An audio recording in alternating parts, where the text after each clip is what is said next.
વાત ખાલી ગુજરાતની નથી, દેશના વિવિધ રાજ્યોમાં પણ તાપનું ટોર્ચર જોવા મળી રહ્યું છે. દુનિયાના સૌથી ગરમ 100 શહેરોમાં 95 ભારતના છે.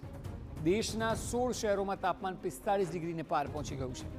7 શહેરોમાં તાપમાન 46 ડિગ્રીથી વધુ નોંધાયું છે. વિવિધ વિસ્તારોમાં આકરી ગરમી છે, હીટવેવનો કહેર છે. વિદર્ભના અકોલામાં તાપમાન 47 ડિગ્રીની નજીક પહોંચી ગયું છે.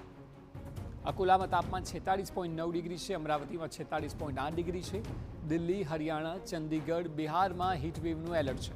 છત્તીસગઢ, હિમાચલ પ્રદેશ, રાજસ્થાન, ઉત્તર પ્રદેશમાં પણ ચેતવણી જાહેર કરાઈ છે. દેશના વિવિધ રાજ્યોમાં હાલ કાળઝાળ ગરમીનો અનુભવ થઈ રહ્યો છે અને દેશના મોટાભાગના શહેરોમાં તાપમાન 40 થી 45 ડિગ્રીની વચ્ચે પહોંચી ગયું છે અને તેને પગલે જનજીવન ખૂબ જ ખરાબ રીતે પ્રભાવિત થયું છે. હજુ એપ્રિલ મહિનો પૂરો પણ નથી થયો અને વિવિધ રાજ્યોમાં તાપમાનનો પારો જાણે રેકોર્ડ બ્રેક કરી રહ્યો હોય તેવું લાગે છે. એપ્રિલ મહિનામાં સામાન્યથી વધારે તાપમાન નોંધાયું છે અને તે પગલે લોકો કાળઝાળ ગરમીનો સામનો કરી રહ્યા છે.